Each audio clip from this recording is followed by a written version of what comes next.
Duh.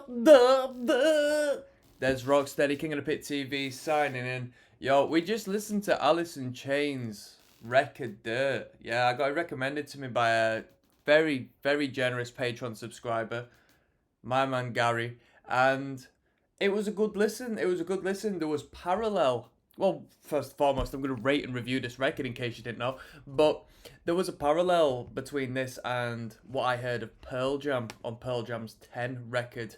There was a parallel as far as the album as a whole, alright? Not necessarily song by song, but the way the record was constructed, put together, and the overall sound. I mean, it's no surprise they're both, at the forefront of grunge, right? So this was cool. My favorite elements of the act was the heavy riffing. There was some surprisingly heavy riffing on this record, especially near the start. To be honest, the first half of this record to me is ever so special. The second half, evidently to some people, is more good because Wood, the last track, has got the most views on the record from what I'm aware. And you got Angry Chair, you got the self-titled track on the end. But to me, none of that compares to what we had at the start. We had Them Bones, wow. Possibly my favourite tune on the record, Them Bones. Damn That River, heavy as heck, man. Down in a Hole, I thought was brilliant. And Rooster, what an amazing tune. So they were my favourites on the record, all in the first half. It was good. It was good. It set a great atmosphere.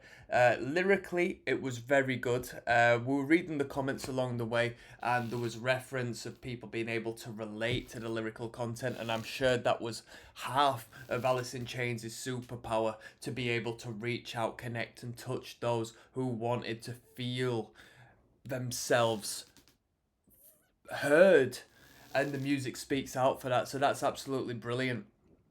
Overall, as far as the sound production, the sound engineering, let me see if it was remastered. I think it was for the most part. I was listening to the 2022 remaster, so very modern remaster. It sounded brilliant. It sounded brilliant. It sounded really good. Instrumentation wise, drummer did his thing. Wasn't necessarily too fruity on the drum kits. We had a couple of cool intros and outros with the drummer, sort of grooving away, but just played his part. Didn't mess around. Did what he had to do. All right. Didn't stand out too much as far as the instrumental's concerned. The vocal pops clear, and we've got the riffs, and we'll have a guitar solo every once in a while, because even the bass guitar, for the most part, doesn't have much time to shine, doesn't really show off too much, and doesn't hold much of like a vibrant emphasis in the band. It is a guitarist's band, I would say, if you were to be an instrumentalist and perceive it through that way. People rate the guitarist a lot. I think he's very good. I think he's got a great characteristic, great technique. Doesn't need to outplay anyone. You know what I mean? Just does the job well. As a whole, the band just do the job well. They don't show off. They just come together, work well together, and have a very unique sound in doing so. This is my idea of grunge. Quite melancholy. A little bit miserable, to be honest with you.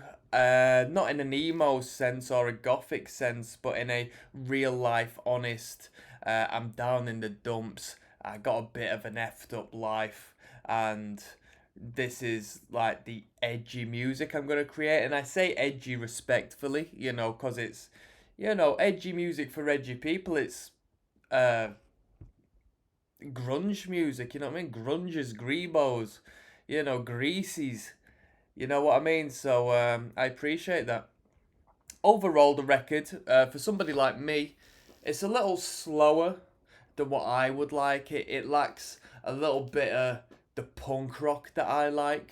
It's very introspective, not so outwards facing. I hate this, I hate that. I'm angry at the world sort of stuff, which is what I like to hear in my music. That's where I find my relation when it comes to connecting with music. So the introspective stuff doesn't speak to me so much, because overall, I'm not, but the message that the lyric,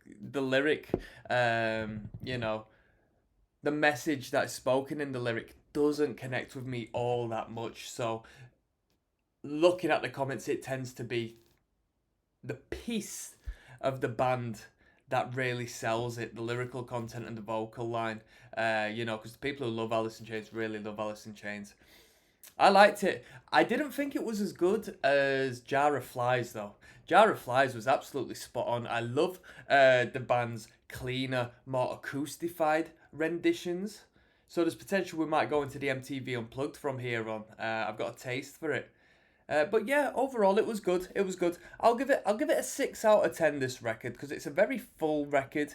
It doesn't miss. It's very consistent. I think they should have removed Godsmack. I don't think it fits on the record too well. So when I say consistent, of course, get rid of Godsmack.